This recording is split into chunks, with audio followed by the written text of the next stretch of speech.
Hello everyone, welcome back to the channel. बच्चे लोग, आपकी काजल मैम स्वागत करती है आप सभी का आपके अपने इस चैनल के ऊपर। बच्चों, आज बिजनेस स्टडीज की क्लास के अंदर हम लोग अपना चैप्टर नंबर 5 ऑर्गेनाइजिंग ही कंटिन्यू करने वाले हैं। और लास्ट क्लास में हमने एक टॉपिक स्टार्ट किया था जिसका नाम था ऑर्गेनाइजेशन स्ट्रक्चर। वहां पर हमने समझा कि ऑर्गेनाइजेशन स्ट्रक्चर क्या होता है और आखिरकार इसकी इंपॉर्टेंस क्या है, क्यों हमें एक ऑर्गेनाइजेशन स्ट्रक्चर की जरूरत होती है। तो वहां जस्ट हमने इसका इंट्रो लिया। आज हम इस टॉपिक को और आगे बढ़ाने वाले हैं और पढ़ने वाले हैं टाइप्स ऑफ ऑर्गेनाइजेशन स्ट्रक्चर के बारे में। चलिए आज की क्लास को स्टार्ट करते हैं और ऑर्गेनाइजेशन स्ट्रक्चर के टाइप्स के बारे में पढ़ते हैं। बच्चों, ऑर्गेनाइजेशन स्ट्रक्चर के जो टाइप्स हैं, तो ये वाला जो टॉपिक है it is an important topic from the point of view of the case study. अगर आप केस स्टडीज प्रिपेयर कर रहे हैं इस चैप्टर की, so do prepare this topic for the case studies, क्योंकि इस टॉपिक से अधिकतर केस स्टडी का क्वेश्चन पूछा जाता है। ठीक है, केस स्टडी हम लोग तभी सॉल्व कर पाते हैं ऑब्वियसली जब हमारा कॉन्सेप्ट क्लियर होता है। चलिए पढ़ते हैं अब ऑर्गेनाइजेशन स्ट्रक्चर के बारे में और करते हैं अपना कॉन्सेप्ट पूरी तरीके से क्लियर। बच्चे, अगर मैं ऑर्गेनाइजेशन स्ट्रक्चर के टाइप्स के बारे में बात करूं, हमारे पास दो तरीके के स्ट्रक्चर हैं, फंक्शनल और डिविजनल। अब इनके जो नाम है भैया, इनके काम अपने आप पता चल रहे हैं उससे। देखो, अगर मैं कह रही हूं कि एक फंक्शनल स्ट्रक्चर है, तो फंक्शनल स्ट्रक्चर किस बेसिस पे बनाया जाता होगा? Obviously on the basis of function. Means कि हमारा जो फोकस रहता होगा उस स्ट्रक्चर को डिजाइन करने के पीछे, वो होते होंगे उस ऑर्गेनाइजेशन में परफॉर्म किए जाने वाले फंक्शन। राइट। अब मैं अगर यही बात करूं डिविजनल स्ट्रक्चर की, तो डिविजनल स्ट्रक्चर एक ऐसा स्ट्रक्चर होता होगा जहां पर कुछ अलग अलग डिविजन्स होते होंगे, कुछ अलग अलग डिपार्टमेंट्स होते होंगे जिसके बेसिस पर स्ट्रक्चर डिजाइन होता होगा। बिल्कुल सही सोच रहे हैं आप, बट इसको थोड़ा सा और डिटेल में जरा आप देख लेते हैं। बच्चे, अगर मैं फंक्शनल स्ट्रक्चर की बात करूं, तो फंक्शनल स्ट्रक्चर का मतलब होता है कि जहां पर आप पहले ये आइडेंटिफाई करते हो कि आपके यहाँ पे कितने तरीके की एक्टिविटीज की जाती है, मतलब नेचर ऑफ एक्टिविटी आपके पास कौन कौन सी हैं जो आपको परफॉर्म करनी है। उसी के बेसिस पर आप इस स्ट्रक्चर को डिजाइन कर पाओगे। तो चलो मैं आपको एक एग्जांपल से इस बात को समझाती हूँ। सबसे पहले आप इस पिक्चर को देखिए। अब इस पिक्चर के अंदर अगर आप देखें तो यहाँ पे बेसिकली मैं आपको समझाने वाली हूँ कि आपके पास एक फैब्रिक है, उस फैब्रिक को आपको टी शर्ट में कन्वर्ट करना है। राइट। तो फैब्रिक से उसे टी शर्ट में कन्वर्ट करने तक के सफर के बीच में आपको बहुत सारे फंक्शंस परफॉर्म करने होंगे। सबसे पहला फंक्शन तो ये कि आपको एक फैब्रिक परचेज करके लाना होगा। मींस फैब्रिक यानी कि रॉ मटेरियल परचेज का काम आप करेंगे। उसके बाद आपको क्या करना है? आपको करना है फैब्रिक का इंस्पेक्शन। फैब्रिक इंस्पेक्शन के बाद आप करेंगे उसकी कटिंग। कटिंग के बाद होगी उसकी डाई। डाई के बाद होगी स्टिचिंग। फिर उसके बाद उसके ऊपर अगर कुछ हमें प्रिंट करना होगा तो प्रिंटिंग होगी। प्रिंटिंग के बाद उसकी आयरनिंग होगी, यानी कि हम उसे प्रेस वगैरह करेंगे। उसके बाद हम करेंगे उसको पैक, यानी कि उसकी पैकिंग होगी। और पैकिंग हो जाने के बाद हम उसे लेकर जाएंगे उसकी डिलीवरी स्टेज पर। इससे हमें यह पता चला कि किसी भी एक प्रोडक्ट को बनाने के लिए नंबर ऑफ फंक्शंस परफॉर्म किए जाते हैं। तो आप मुझे ये बताओ, क्या हमें सिर्फ एक ही टी शर्ट मैन्युफैक्चर करनी है? नहीं, हमें तो बहुत सारी टी शर्ट्स मैन्युफैक्चर करनी है, क्योंकि हमारा काम है ये। तो हम यहाँ पे क्या करते हैं कि जो सिमिलर नेचर ऑफ फंक्शंस होते हैं हम उन्हें ग्रुप कर देते हैं। मींस जो सिमिलर नेचर ऑफ जॉब्स होती है उसे ग्रुप कर दिया जाता है और उसे नाम दे दिया जाता है और डिपार्टमेंट। अब जैसे कि यहाँ पर हम लोग कर रहे हैं फैब्रिक का इंस्पेक्शन, हम लोग डाई कर रहे हैं, कटिंग कर रहे हैं, स्टिचिंग कर रहे थे, आयरनिंग कर रहे थे, तो हमने इन्हीं के अलग अलग डिपार्टमेंट्स क्रिएट कर दिए होंगे और एक डिपार्टमेंट के अंदर सिर्फ वही काम चल रहा होगा। हमने उनके गेट के बाहर ही लिख दिया है स्टिचिंग, कि यहाँ पर सिर्फ स्टिचिंग का काम होता है। हमने एक के गेट के बाहर लिख दिया डाइंग, यहाँ पे सिर्फ डाई का काम होता है। हमने एक गेट के बाहर लिख दिया पैकिंग, तो वहां पे सिर्फ पैकिंग का काम चल रहा है। मींस जो लोग हैं वो रोज आते हैं, अपने डिपार्टमेंट में घुसते हैं और अपने अपने काम में लग जाते हैं। तो यही है फंक्शनल स्ट्रक्चर। अब ऐसे ही हमारे ऑर्गेनाइजेशन के अंदर भी क्या होता है, सपोज ये एक मैनेजिंग डायरेक्टर है, इस मैनेजिंग डायरेक्टर के अंडर कुछ डिपार्टमेंट्स बनाए गए हैं on the basis of the nature of job. जैसे कि यहाँ पे मैंने सिर्फ अभी 4 ही फंक्शंस दिखाए हैं आपको। जैसे कि पहला फंक्शन है ह्यूमन रिसोर्स। अब ह्यूमन रिसोर्स का मतलब क्या होता है कि हमारे ऑर्गेनाइजेशन के अंदर जितने भी हम लोग रिक्रूटमेंट करते हैं, मतलब लोगों को रखते हैं, उनकी कॉम्पेंसेशन डिसाइड करना, उनका सिलेक्शन करना और भी बहुत सारे काम होते हैं, तो ये सिर्फ हमारा एचआर डिपार्टमेंट जो होता है वो करता है। मार्केटिंग डिपार्टमेंट क्या करेगा, हाईली एडवर्टाइज करेगा प्रोडक्ट के लिए, यानी कि जितने भी मार्केटिंग एफर्ट्स होंगे वो सारे यहां से निकलेंगे। R&D stands for the research and development. आपके प्रोडक्ट की डिजाइनिंग से लेकर जो भी मेथड ऑफ प्रोडक्शन के इनोवेशन तक की चीजें हैं वो हमारा रिसर्च एंड डेवलपमेंट का डिपार्टमेंट करता है। मींस उनका काम ही यही है कि न्यू टेक्निक्स, न्यू मेथड्स को इवॉल्व करना, तो उनका डेली का काम यही है। परचेजिंग डिपार्टमेंट का क्या काम होगा भाई, जो भी रॉ मटेरियल हमें खरीद के लेकर आने होंगे प्रोडक्शन के लिए, वो सारी चीजें वो खरीद के लेकर आएगा। तो यहाँ पर हम देख रहे हैं कि हर एक डिपार्टमेंट अपनी अपनी जॉब परफॉर्म कर रहा है और उनके नेचर ऑफ जॉब के बेसिस पे हमने उनको ग्रुप कर दिया है। So this is the functional structure. Meaning निकल कर आया फंक्शनल स्ट्रक्चर का, that it refers to the grouping of similar jobs. कि यहां पर हम सबसे पहले ये देखते हैं कि सिमिलर जॉब्स क्या हैं और उसके बाद उनकी करते हैं ग्रुपिंग, यानी कि उनको ग्रुप्स में डिवाइड करते हैं on the basis of functions. किसके बेसिस पर, फंक्शंस के बेसिस पर हम उनको डिवाइड कर देते हैं, ग्रुप कर देते हैं, और ग्रुप करने के बाद हम उन्हें किस चीज का नाम दे देते हैं, डिपार्टमेंट का। ठीक है बच्चे, समझ आ चुका है, वेरी गुड। तो अब बात करते हैं सुटेबिलिटी की कि मैम कब फंक्शनल स्ट्रक्चर को इस्तेमाल किया जाता होगा।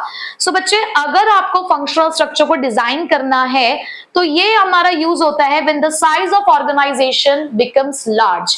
मतलब अगर आपको दिख रहा है कि आपके ऑर्गेनाइजेशन का साइज बढ़ता जा रहा है, size in the sense of कि आप एक्सपेंड कर रहे हो और आपको ज्यादा से ज्यादा फंक्शंस आपके बढ़ते जा रहे हैं ऑर्गेनाइजेशन के अंदर, तो in that case you can opt for functional structure.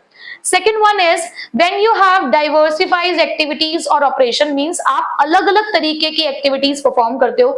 अब आप देखो ना, एक टी शर्ट बनाने में ही कितना कुछ करना पड़ता है ना, कि कितना आसान है ये सोचना कि टी शर्ट बनेगी, बट एक्चुअल जो प्रोसेस है देखो वो बहुत सारी स्टेजेस से होकर गुजर रहा है, बहुत सारे फंक्शन से होकर गुजर रहा है। तो यहाँ पर जब आपके पास अलग अलग तरीके की एक्टिविटीज हो और बहुत अलग अलग तरीके के आपको ऑपरेशंस परफॉर्म करने हो, so in that case also आप फंक्शनल स्ट्रक्चर को यूज कर सकते हो। The third one is when you require the high degree of specialization. मतलब जब आप चाहते हो कि हर काम बिल्कुल स्पेशलाइजेशन के साथ हो, तो स्पेशलाइजेशन तो डिवीजन ऑफ वर्क के साथ ही आता है। तो क्या आपको नहीं दिख रहा कि फंक्शनल स्ट्रक्चर वर्क को डिवाइड कर रहा है? बिल्कुल कर रहा है। उसने कहा ना कि सिमिलर जो नेचर की जॉब्स होंगी हम उनको ग्रुप करेंगे। तो ग्रुप का मतलब ही क्या है कि यार आपने अलग अलग डिपार्टमेंट्स क्रिएट कर दिए हैं, हर एक डिपार्टमेंट अपना काम करता है, डेली बेसिस पे करता है। तो जब आप डेली बेसिस पे उसी काम को कर रहे हो तो ऑब्वियसली आपको स्पेशलाइजेशन मिलेगा, और स्पेशलाइजेशन के साथ साथ ही क्या मिलती है, एफिशिएंसी। ये बात अंडरस्टूड हो चुकी है आप। और एफिशिएंसी का सीधा सा मतलब है कि आप सस्ते में काम कर रहे हो, यानी कि आप मिनिमम इनपुट के साथ मैक्सिमम आउटपुट जनरेट करने की कोशिश कर रहे हो। तो इस बात को भी हम ध्यान रखेंगे कि फंक्शनल स्ट्रक्चर कहीं ना कहीं कॉस्ट सेविंग स्ट्रक्चर है। ठीक है, तो चलिए अब जरा थोड़े से इसके एडवांटेज और डिसएडवांटेज भी पढ़ लेते हैं कि ठीक है फंक्शनल स्ट्रक्चर तो हमने समझ लिया है, बट इसके कुछ फायदे नुकसान भी तो हो सकते हैं। चलिए अब उसके बारे में पढ़ लेते हैं। सो अब बात करते हैं advantage and disadvantage of functional structure की। हमने फंक्शनल स्ट्रक्चर तो पूरी तरीके से समझ लिया कि फंक्शनल स्ट्रक्चर क्या होता है, कि वो एक ऐसा फ्रेमवर्क है जहां पर फंक्शंस के बेसिस पर हम यहाँ पर अपने ऑर्गेनाइजेशन स्ट्रक्चर को डिजाइन करते हैं।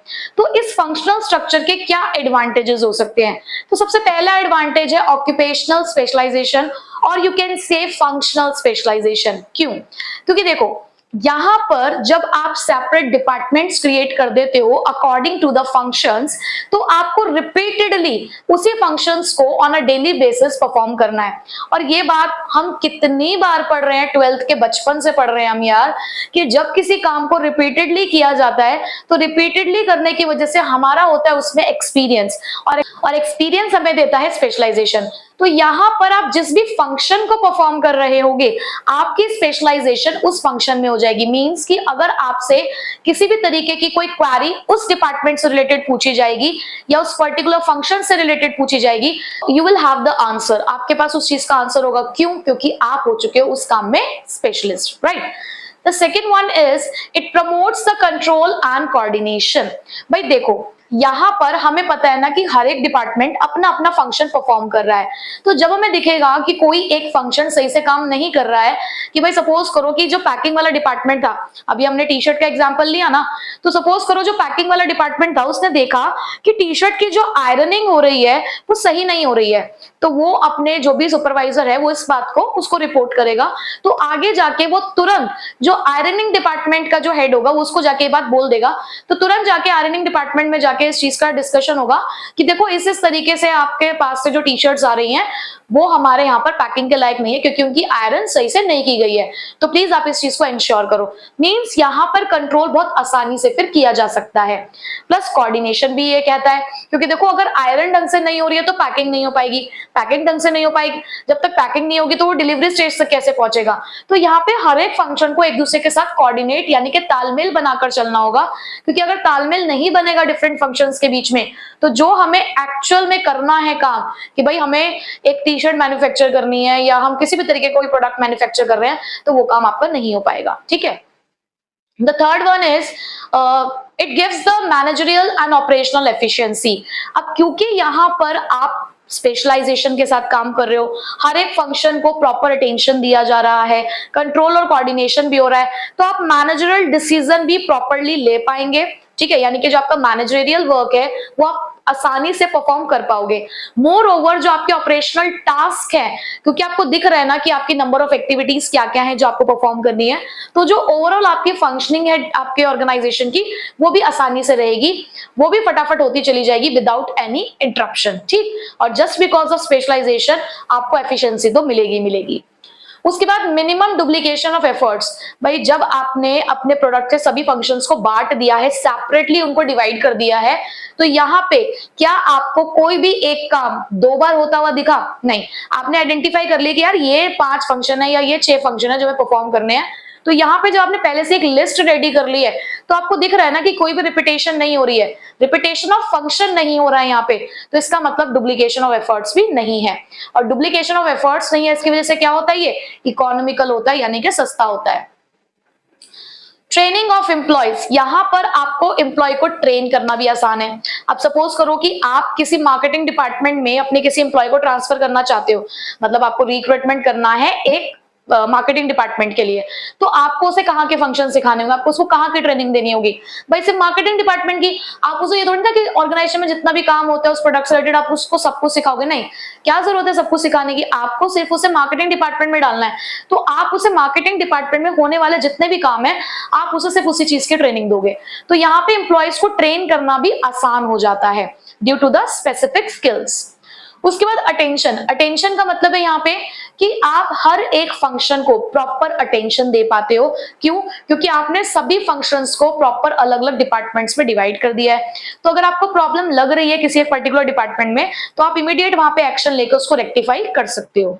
तो ये हमारे पास कुछ एडवांटेजेस हैं फंक्शनल स्ट्रक्चर की, कि यहाँ पर एक फंक्शनल स्पेशलाइजेशन, ऑक्यूपेशनल स्पेशलाइजेशन, यानी कि जो भी आप वर्क परफॉर्म कर रहे हो, जो भी आप एक्टिविटी परफॉर्म कर रहे हो, आप उसको स्पेशलाइजेशन के साथ कर रहे हो।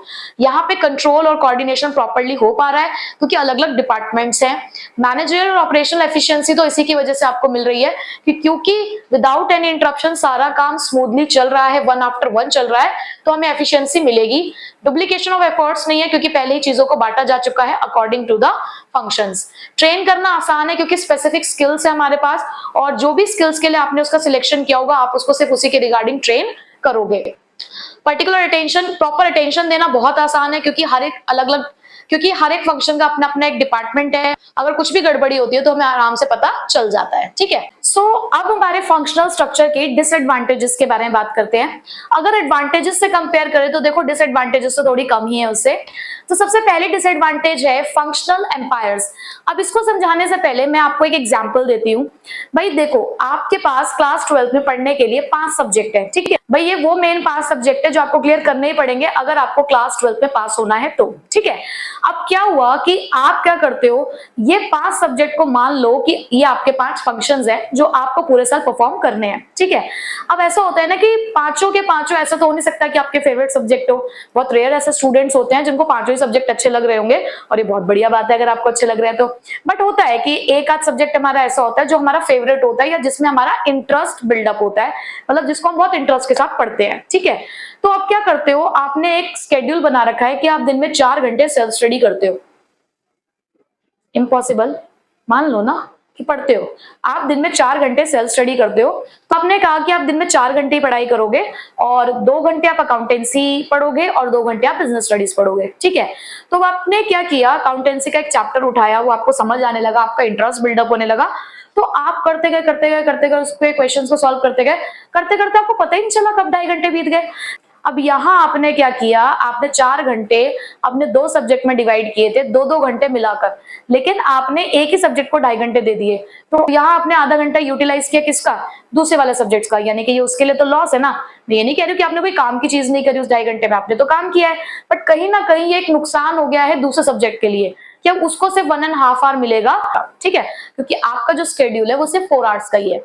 तो ऐसे में आपने क्या करा, आपने एक डोमिनेंस शो कर दिया है अकाउंटेंसी का ओवर बिजनेस स्टडीज, ठीक है। आपका अकाउंटेंसी का फंक्शन ओवर एम्फेसाइज्ड हो गया है किसके ऊपर, बिजनेस स्टडीज के फंक्शन के ऊपर।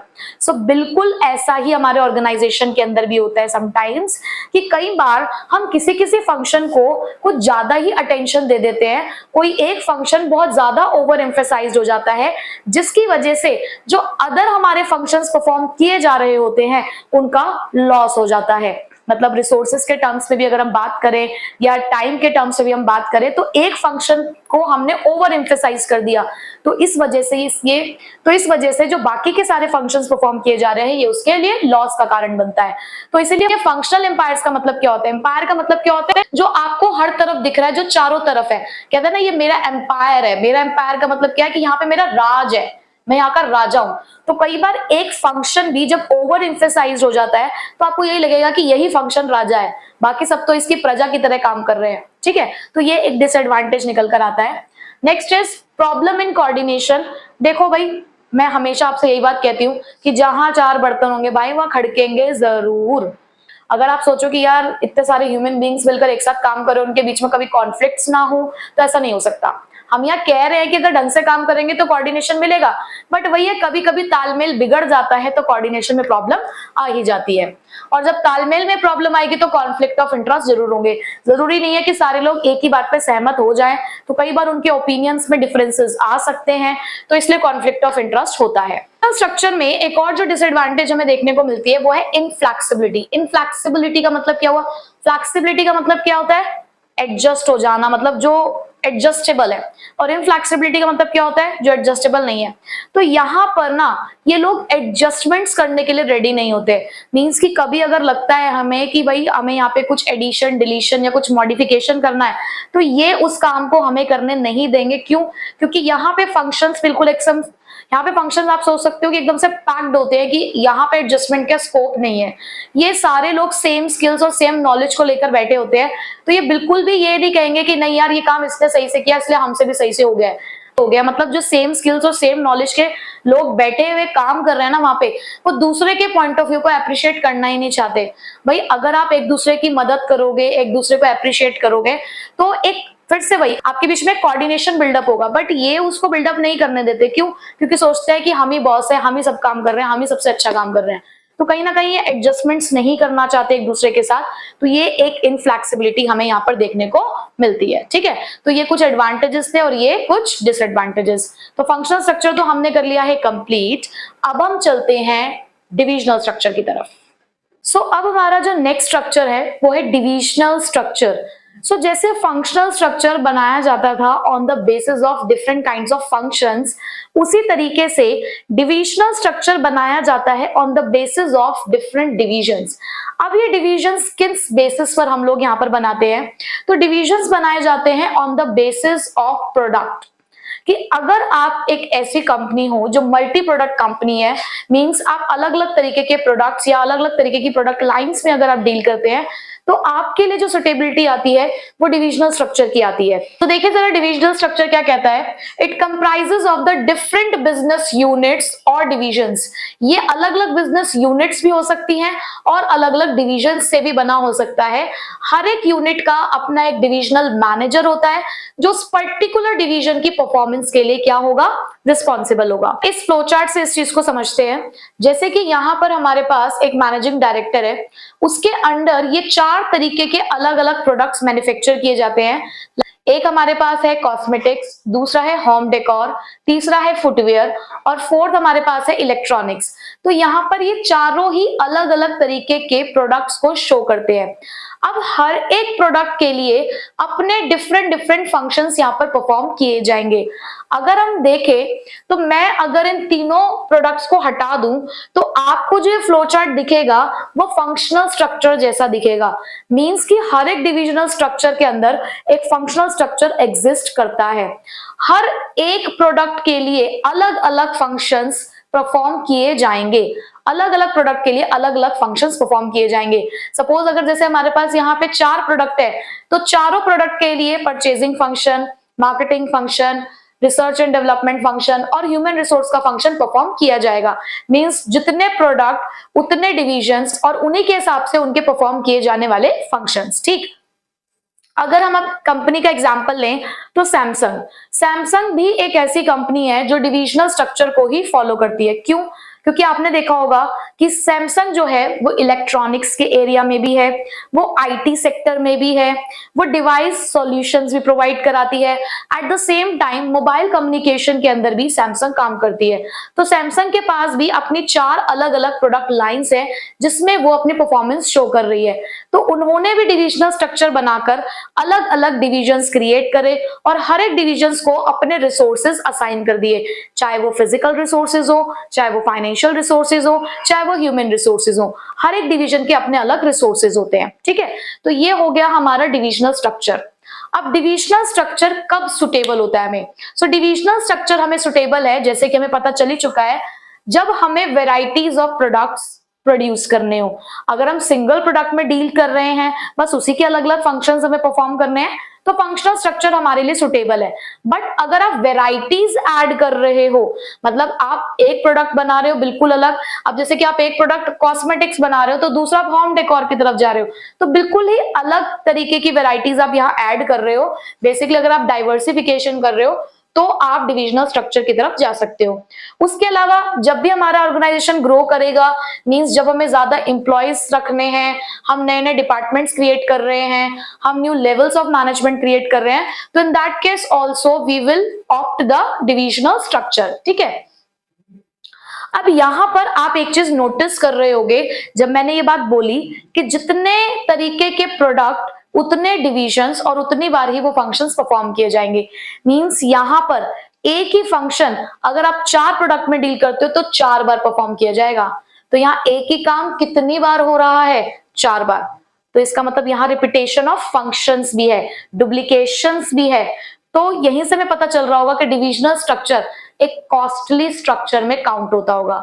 जैसे कि फंक्शनल स्ट्रक्चर हमारे इकोनॉमिकल था, वैसे ये क्या है? एक एक्सपेंसिव ऑर्गेनाइजेशनल स्ट्रक्चर है। ठीक है, तो हमने यहाँ पर इसका इंट्रोडक्शन तो ले लिया कि डिविजनल स्ट्रक्चर क्या होता है।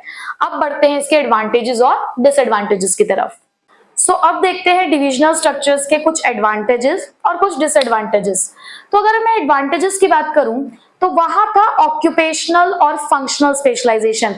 यहां पर है प्रोडक्ट स्पेशलाइजेशन। क्यों? क्योंकि यहां पर आप बनाते हो डिविजन्स के अकॉर्डिंग डिविजनल हेड, और वो जो डिविजनल हेड होता है उसे अपने डिवीजन में परफॉर्म किए जाने वाले सारे फंक्शंस के बारे में पूरी नॉलेज होती है। उसे हर एक फंक्शन परफॉर्म करना आता है, उसे हर एक फंक्शन में क्या हो रहा है उसे वो पता है। तो इसका सीधा सा मतलब ये हुआ कि उसकी स्पेशलाइजेशन किसी फंक्शन में नहीं है, उसकी स्पेशलाइजेशन उस पूरे प्रोडक्ट के लिए है। तो इसीलिए जो डिविजनल स्ट्रक्चर है वो एक मैनेजर को प्रोवाइड कराता है प्रोडक्ट स्पेशलाइजेशन। क्यों? क्योंकि आप उस प्रोडक्ट से रिलेटेड जो भी फंक्शंस है वो रिपीटेडली आप मॉनिटर कर रहे हो, तो आप बन जाते हो उसमें स्पेशलिस्ट। उसके बाद दूसरा अकाउंटेबिलिटी। अब यहाँ पर क्योंकि हर एक बिजनेस यूनिट और यू कैन से हर एक डिवीजन को आपने अलग अलग रिसोर्सेज असाइन कर दिए हैं, सबके अपने ह्यूमन, फिजिकल और फाइनेंशियल रिसोर्सेज है, तो जिस भी प्रोडक्ट के अंदर आपको रेवेन्यू कम जनरेट होता दिखेगा या जिस भी प्रोडक्ट के अंदर आपको दिखेगा कि काम टाइम से कंप्लीट नहीं हो रहा है, तो अकाउंटेबिलिटी फिक्स करना आसान है। अकाउंटेबिलिटी का मतलब क्या होता है? Being answerable for the outcomes means जो भी अब आपने यहाँ पर हमें काम करके दिया उसके लिए आंसर भी तो आप ही करोगे ना। हमने आपको अथॉरिटी भी दी, हमने आपको रिस्पॉन्सिबिलिटी भी दी, जो आपको चाहिए था वो हमने आपको सब दिया। अब आपने जो हमें रिजल्ट शो किया है यहाँ पर, अब आपको उसका जवाब देना है। तो अकाउंटेबिलिटी का सीधा सा मतलब क्या होता है? जवाबदेही। तो यहाँ पर हर एक डिविजनल की जो अकाउंटेबिलिटी बनती है वो बहुत आसानी से फाइंड आउट की जा सकती है। Third one is flexibility. Functional structure in flexibility को शो करता है क्योंकि वहां पे एडजस्टमेंट करना थोड़ा सा मुश्किल है, बट यहाँ बहुत अच्छे से फ्लेक्सिबिलिटी को आप फॉलो कर सकते हो। क्यों? क्योंकि यहाँ पे एक का काम किसी दूसरे के काम के आगे नहीं आता है। मींस एक के काम की वजह से किसी दूसरे का काम अटकता ही नहीं है। सब अपना अपना काम अलग अलग डिविजन्स में रहकर कर रहे हैं, अपने अलग अलग डिपार्टमेंट्स में रहकर कर रहे हैं, तो किसी भी तरीके की प्रॉब्लम यहाँ पर नहीं आती है। एक्सपेंशन एंड ग्रोथ, आप आज 4 प्रोडक्ट में डील कर रहे हो, कल को 5 में करो, 6 में करो, कोई प्रॉब्लम नहीं है। उसके लिए अलग से डिवीजन बन जाएगा, सारे रिसोर्सेज अलग से असाइन कर दिए जाएंगे। तो एक्सपेंशन एंड ग्रोथ में किसी तरीके की कोई प्रॉब्लम नहीं आती अगर आप एक डिविजनल स्ट्रक्चर को फॉलो करते हो तो। ठीक है, सो ये इसके एडवांटेजेस थी कि ये प्रोडक्ट स्पेशलाइजेशन देता है क्योंकि हर एक प्रोडक्ट के ऊपर अब यहाँ पे फोकस किया जा रहा है सेपरेटली। अकाउंटेबिलिटी आसान है, क्यों? क्योंकि यहाँ पे हर एक डिवीजन अपने अपने हिसाब से काम कर रहा है, तो जिस भी डिवीजन में काम गड़बड़ दिखा हम उसके डिविजनल हेड को पकड़ लेंगे कि बताओ आपके डिवीजन में ऐसा क्यों हुआ और क्या हो रहा है, क्यों रेवेन्यूज कम जनरेट हो रहे हैं, क्यों टाइम से काम कंप्लीट नहीं हो रहा। तो यहाँ पर अकाउंटेबिलिटी फिक्स करना बहुत आसान हो जाता है। उसके बाद फ्लेक्सिबिलिटी।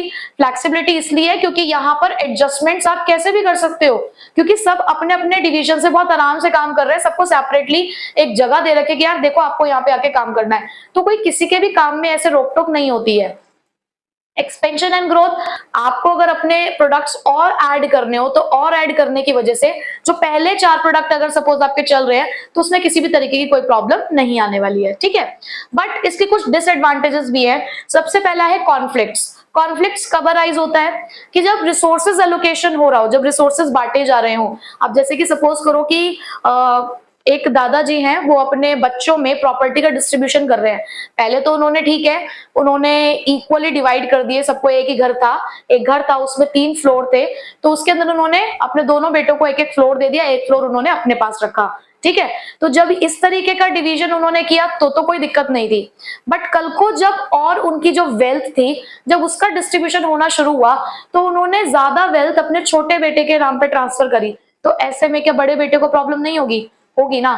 तो ऐसे ही जब ऑर्गेनाइजेशन के अंदर रिसोर्सेज का एलोकेशन हो रहा होता है तो उस टाइम पर अगर किसी पर्टिकुलर डिवीजन के पास ज्यादा रिसोर्सेज ट्रांसफर किए जा रहे होते हैं तो जो दूसरे डिविजन्स काम कर रहे होते हैं उनके मन में एक डिससेटिस्फैक्शन अराइज हो जाता है, तब होता है मुद्दा कॉन्फ्लिक्ट का। तब यहाँ पर डिफरेंसेस ऑफ ओपिनियंस आने शुरू हो जाते हैं। कॉस्टली तो वही है क्योंकि आप एक ही काम को आप यहाँ पर जितने नंबर ऑफ प्रोडक्ट्स हैं, जितने नंबर ऑफ डिविजन्स हैं आपके, आप उतनी बार ही उस काम को यहाँ पे परफॉर्म कर रहे हो, तो एक ही काम बहुत बार परफॉर्म हो रहा है, तो कॉस्टली तो ये है। Ignores the organizational interest. अब कई बार क्या होता है ना कि हम जब अपने डिवीजन में काम कर रहे होते हैं तो अपने डिवीजन में काम करते करते हम इतना खो जाते हैं कि हम ओवरऑल जो ऑर्गेनाइजेशन का इंटरेस्ट था उसे भूल जाते हैं। मतलब जो ओवरऑल ऑर्गेनाइजेशनल ऑब्जेक्टिव हमें सेट करके दिया गया है हमारे मैनेजमेंट की तरफ से, हम वो भूल गए। हमें सिर्फ ये है कि हमें अपने डिवीजन के लिए काम करना है, हमें अपने लिए काम करना है। तो समटाइम्स ये हो जाता है कि हम यहाँ पर अपने डिवीजन को ही प्रायोरिटी देते रह जाते हैं और ऑर्गेनाइजेशनल ऑब्जेक्टिव को हम पूरी तरीके से भूल जाते हैं। तो ये इसके कुछ डिसएडवांटेजेस हैं कि कॉन्फ्लिक्ट्स हो सकते हैं जब रिसोर्स एलोकेशन और अगर इक्वल एलोकेशन नहीं होगा तो प्रॉब्लम आएगी। कॉस्टली है क्योंकि एक ही फंक्शन बहुत बार परफॉर्म होता हुआ दिख रहा है। यहाँ पर क्योंकि डिविजन्स है तो पूरा फोकस वो अपने डिवीजन पे ही जब देना शुरू कर देते हैं तो प्रॉब्लम अराइज हो जाती है। ठीक है, तो हमने दोनों स्ट्रक्चर पढ़ लिए, हमने फंक्शनल भी पढ़ लिया, हमने डिविजनल भी पढ़ लिया। तो अब एक डिफरेंस तो बनता है, तो डिफरेंस अब हम बहुत आसानी से कर पाएंगे। क्यों? क्योंकि अब हमें पता है कि दोनों स्ट्रक्चर्स में क्या क्या होता है। तो फटाफट से अब डिफरेंस को भी पढ़ लेते हैं और आज की क्लास को खत्म करते हैं। चलिए, अब फटाफट से पढ़ लेते हैं दोनों के बीच का डिफरेंस, यानी कि दोनों का एक कंपैरिजन कर लेते हैं, और कंपैरिजन के साथ साथ एक समरी भी आपको मिल जाएगी दोनों ही स्ट्रक्चर की। तो सबसे पहले अगर हम बात करें फॉर्मेशन के बेसिस पर कि फंक्शनल स्ट्रक्चर को किस बेसिस पर बनाया जाता है, तो हमें उसके नाम से पता चल रहा है कि फंक्शनल स्ट्रक्चर बनते हैं फंक्शंस के बेसिस पर। तो डिविजनल स्ट्रक्चर बनाए जाते हैं on the basis of product, क्योंकि जब आप मल्टी प्रोडक्ट होते हो, जब आप वेराइटीज ऑफ प्रोडक्ट को प्रोड्यूस करते हो, तो आप डिविजनल स्ट्रक्चर की तरफ मूव करते हो। बट हर एक डिविजनल स्ट्रक्चर सपोर्ट किया जाता है बाय सम फंक्शंस। तो मैंने आपको स्टार्टिंग में ही बताया डिविजनल स्ट्रक्चर के अंदर कि हर एक डिविजनल स्ट्रक्चर में एक फंक्शनल स्ट्रक्चर एग्जिस्ट करता है, ठीक है। स्पेशलाइजेशन बताओ, फटाफट से बताओ कि फंक्शनल स्ट्रक्चर में किस चीज की स्पेशलाइजेशन है, फंक्शन की, और डिविजनल स्ट्रक्चर में किस चीज की स्पेशलाइजेशन देखने को मिली हमें, प्रोडक्ट की, ठीक है। थर्ड बेस है हमारे पास रिस्पॉन्सिबिलिटी। फंक्शनल स्ट्रक्चर में रिस्पॉन्सिबिलिटी फिक्स करना डिफिकल्ट है, क्योंकि यहां पर किसी भी डिपार्टमेंट को रिस्पॉन्सिबल ठहराना थोड़ा सा मुश्किल हो जाता है। क्यों? आपने कहा कि सेल कम हुई है मार्केट के अंदर, तो आप मार्केटिंग डिपार्टमेंट के पास गए कि भाई देखो सेल कम हुई, क्यों कम हुई, तुम रिस्पॉन्सिबल हो। उसने कहा मेरी गलती नहीं है, पीछे से प्रोडक्शन डिपार्टमेंट ने सामान टाइम से बनाकर नहीं दिया, मैंने तो एडवर्टाइजमेंट कर दी थी, मैंने तो एडवर्टाइजमेंट पूरी करी थी, लेकिन जब मार्केट में सप्लाई पहुंचेगी नहीं तो सामान कैसे बिकेगा, सेल्स वॉल्यूम कैसे इंक्रीज होगा। तो उसने प्रोडक्शन डिपार्टमेंट पे जिम्मेदारी सौंप दी। अब प्रोडक्शन डिपार्टमेंट कहता है कि मेरे पास रॉ मटेरियल ही नहीं आया था टाइम से, परचेज डिपार्टमेंट को बोलो जाके। तो इस तरीके से एक दूसरे के ऊपर ये लोग क्या कर देते हैं, एक दूसरे को ब्लेम कर सकते हैं। तो यहां पर जब ब्लेमिंग एक दूसरे की तरफ जा रही है तो आप रिस्पॉन्सिबिलिटी कैसे फिक्स करोगे। बट अगर यही चीज मैं डिविजनल स्ट्रक्चर के बारे में बोलूं तो आपने एक डिविजनल हेड बनाकर उस डिवीजन से रिलेटेड सारी रिस्पॉन्सिबिलिटीज उसके कंधों पर सौंप दी है। तो कल को अगर कुछ भी होता है उस पर्टिकुलर डिवीजन में तो आप बहुत इजीली रिस्पॉन्सिबिलिटी को फिक्स कर सकते हो। तो रिस्पॉन्सिबिलिटी फिक्स करना फंक्शनल में डिफिकल्ट है बट डिविजनल में इजी है। मैनेजरल डेवलपमेंट कहां हो सकता है? देखो फंक्शनल स्ट्रक्चर में मैनेजर डेवलपमेंट थोड़ा सा डिफिकल्ट है। क्यों? क्योंकि हर एक फंक्शन को रिपोर्ट करना है अपने टॉप मैनेजमेंट को। जो भी इनके डिपार्टमेंटल मैनेजर्स होते हैं वो रिपोर्ट करते हैं टॉप लेवल को। बट वहीं पे डिविजनल स्ट्रक्चर की अगर मैं बात करूं तो यहाँ पर ज्यादा ऑटोनॉमी है, मतलब ज्यादा यहाँ पे फ्रीडम होती है, क्योंकि आप बहुत सारे फंक्शंस को सीख रहे हो यहाँ पे एक डिवीजन में रहते हुए। और यहाँ पे रिपोर्टिंग सिर्फ तभी है जब आपके डिवीजन में किसी तरीके की कोई प्रॉब्लम होगी। आपको अपने डेली फंक्शंस परफॉर्म करते हुए किसी भी तरीके से टॉप लेवल को रिपोर्ट नहीं करना। उसके बाद नेक्स्ट इज कॉस्ट। अरे ये तो हमें स्टार्टिंग में पता चल गया था कि फंक्शनल स्ट्रक्चर इकोनॉमिकल होते हैं, सस्ते होते हैं, क्योंकि एक ही फंक्शन एक ही बार परफॉर्म हो रहा है। बट वहीं पे डिविजनल स्ट्रक्चर के अंदर एक ही फंक्शंस बहुत बार परफॉर्म किया जाता है, डिपेंड करता है नंबर ऑफ प्रोडक्ट्स पे। तो भैया ये तो कॉस्टली है due to duplication of efforts. Last, coordination. Multi product companies के अंदर अगर फंक्शनल स्ट्रक्चर को परफॉर्म किया जाता है तो उसमें कोऑर्डिनेशन में प्रॉब्लम आएगी। बट हमारा ये डिविजनल स्ट्रक्चर तो डिजाइन ही मल्टी प्रोडक्ट कंपनीज के लिए है, तो यहां पर जो कोऑर्डिनेशन है वो इजी है। ठीक है, तो देखो दोनों कॉन्सेप्ट्स को हमने इस सिंपल डिफरेंस के साथ रिवाइज कर लिया है ना, एक समरी की तरह हमने अपने यहाँ पे कंपैरिजन को पढ़ लिया। सो आई होप आपको ये दोनों ही स्ट्रक्चर बहुत अच्छे से समझ आ चुके होंगे। सो बच्चे बिल्कुल भी डिले मत करना इसकी केस स्टडी को सॉल्व करने में, क्योंकि अभी भी आपको हो सकता है कुछ कंफ्यूजन रह जाए। जब आप क्वेश्चन सॉल्व करने बैठेंगे तो हो सकता है कि आपके माइंड में कंफ्यूजन अराइज हो। तो स्ट्रक्चर को समझने के बाद आप पहले प्लीज आधे घंटे केस स्टडी के क्वेश्चन इसके सॉल्व करिए। कोई डाउट निकल कर आता है तो मुझसे जरूर पूछिए, चाहे आप कमेंट बॉक्स में पूछें, चाहे डिस्क्रिप्शन में मेरा इंस्टाग्राम अकाउंट का लिंक है, आप वहां जाकर भी मुझसे पूछ सकते हैं। अगर आपको नोट्स चाहिए तो वो भी आपको मेरे इंस्टाग्राम अकाउंट पे जाकर ही मिलेंगे। तो उसके लिए बहुत दो सिंपल से स्टेप्स आपको परफॉर्म करने हैं। अगर आपने अब तक चैनल को सब्सक्राइब नहीं किया है तो आपको चैनल को सब्सक्राइब करना है, इंस्टाग्राम पे जाके आपको फॉलो करना है और मुझे करना है डीएम अपना नेम और सिटी। और अगर आपको बिजनेस स्टडीज के नोट्स चाहिए तो वो बिजनेस स्टडीज के नोट्स भी आपको वहां पर मिल जाएंगे। ठीक है, और कीप सपोर्टिंग ऑनलाइन चीता बैच। ये मैं आपसे बार बार कह रही हूँ क्योंकि अभी भी बहुत सारे बच्चे ऐसे हैं जिनको इस बैच के बारे में बिल्कुल नहीं पता है और वो इधर उधर भटक रहे हैं। तो उनको समझाइए कि इधर उधर भटकने की जरूरत नहीं है। उनके लिए एक ही डेस्टिनेशन है, काजोल कॉमर्स क्लासेस, जहां पर काजोल मैम फ्री में पूरे साल पढ़ाने वाली हैं आपको और हर एक पॉइंट ऑफ टाइम पे आपकी हेल्प करने वाली हैं। सो चलिए मिलेंगे आपसे नेक्स्ट क्लास में इसके आगे के टॉपिक के साथ। So till then take care, bye bye.